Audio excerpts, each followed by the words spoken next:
واقعی کہتے ہیں کہ آپ کے اس کلام کو ان میں سے کوئی سمجھا تھا اور کوئی نہ سمجھا تھا کہ اسرائیل قوس بن حنہ کے پاس جا کے کہنے لگا، کیا بادشاہ نے تجھے سپہ سالار نہیں بنایا کہ عربوں سے لڑنے کے لیے نہیں بھیجا تھا؟ رعایا کی حفاظت اور شہر کی ضیانت اس وقت تیرے ذمہ ہے۔ قوس نے کہا، میرے سے اس بات کا تو زیادہ مستحق ہے، کیونکہ شہر کا پہلا حاکم تو ہی ہے۔ تجھے اس بات کا زعم ہے کہ میں بادشاہ ہرقل کے حکم کے بغیر یہاں سے نہیں نکل سکتا، مگر آپ عربوں کے مقابلے کے لیے کیوں تیار نہیں ہوتا؟ اس نے جواب دیا کہ میرے اور تیرے درمیان یہ معاہدہ شرط ہو چکی ہے کہ ایک روز تو مقابلہ کے لیے نکلے گا اور ایک روز میں جاؤں گا۔ آج تو لڑائی میں جا کر نبرد آزمائی کر، میں کل کر لوں گا۔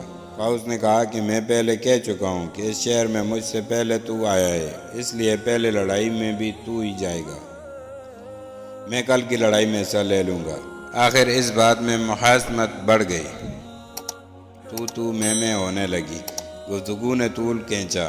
لوگوں نے اس بات پر فیصلہ کرنا چاہا دونوں کے نام قرہ ڈالا جائے، جس کا نام قرہ میں نکلے آج مسلمانوں کے مقابلے کو وہی شخص نکلے گا۔ مگر قوس نے کہا کہ نہیں، بلکہ بہتر یہ ہے کہ متفقہ طور پر حملہ کریں تاکہ ہماری ہیبت قائم رہے اور آپس میں تفریق نہ کریں۔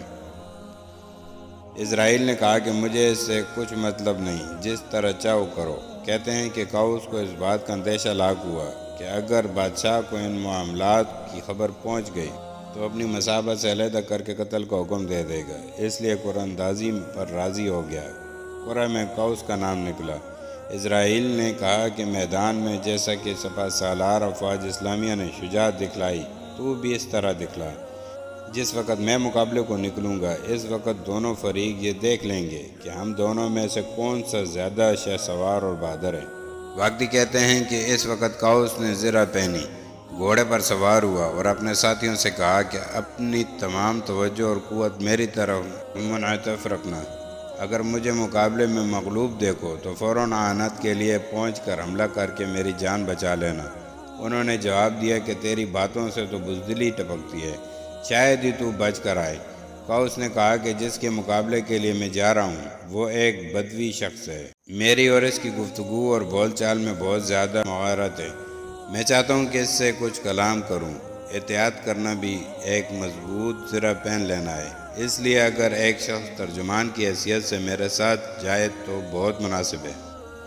ایک نصرانی جرجیس نامی جو نہایت عقل مند، بہادر اور فصیح شخص تھا، اس نے وعدہ کیا کہ اس کام کو میں انجام دوں گا۔ اس کے ساتھ ہوا۔ قوس نے راستہ میں اس سے مخاطب کر کے کہا کہ حریف عربوں میں نہایت ہی جری اور بہادر سپہ سالار ہے۔ اگر جنگ میں تو مجھے عاجز اور مغلوب دیکھے تو میری مدد کرنا،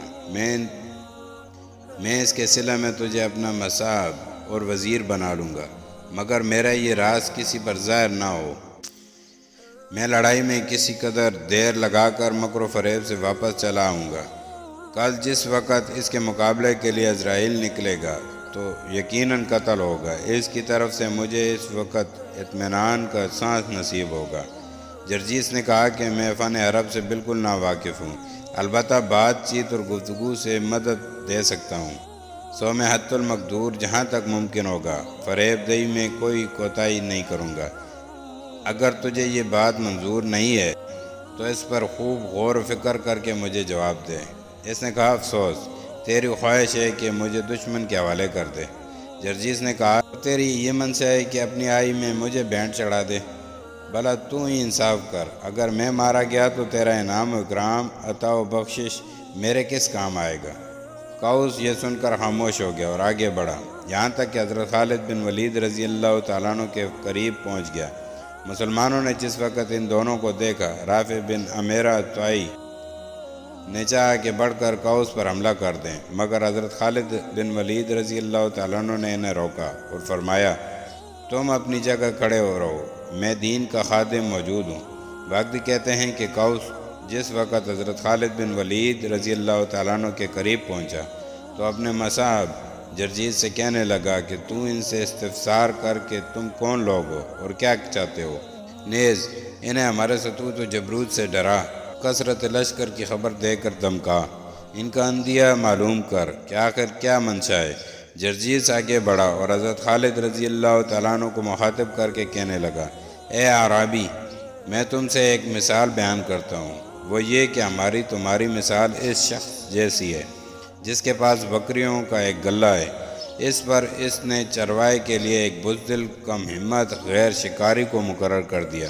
شیر گلہ کی گھاٹ میں لگا اور چروائے کی کم ہمتی سے فائدہ اٹھا کر روزانہ ایک ایک بکری لے جانے لگا۔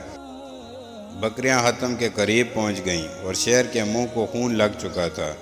وہ روز کا عادی ہو گیا۔ مالک کو جس وقت چروائے کی سستی اور بزدلی کا حال معلوم ہوا تو اس نے اسے موقوف کر کے اس کی جگہ ایک جوان اور بہادر شخص کو، جو تمام رات گلہ کے گرد گھومتا تھا، مقرر کر دیا۔ عادت مستمرہ کے مطابق شیر پھر آیا۔ چروائے نے جو اپنا بھالا اور نیزہ لیے ہوئے طاق میں بیٹھا تھا، اچانک شیر پر حملہ کر دیا اور مار ڈالا۔ اس کے بعد بکریوں کے پاس پھر کوئی درندہ آ کر نہیں پھٹکا۔ یہی حال تم لوگوں کا ہے۔ ہم نے تمہارے معاملات میں محض اس لیے سستی سے کام لیا تھا کہ تمہاری قوم نہایت ہی ضعیف اور ننگی بھوکی اور مزدور قوم تھی۔ کھانے کو چینا، جو، زیتون کا تیل، کھجور کی گٹھلیاں میسر آتی تھیں۔ جس وقت ہمارے علاقے میں آئے، ہماری غذائیں کھائیں، ہم پر ہی شیر ہو گئے۔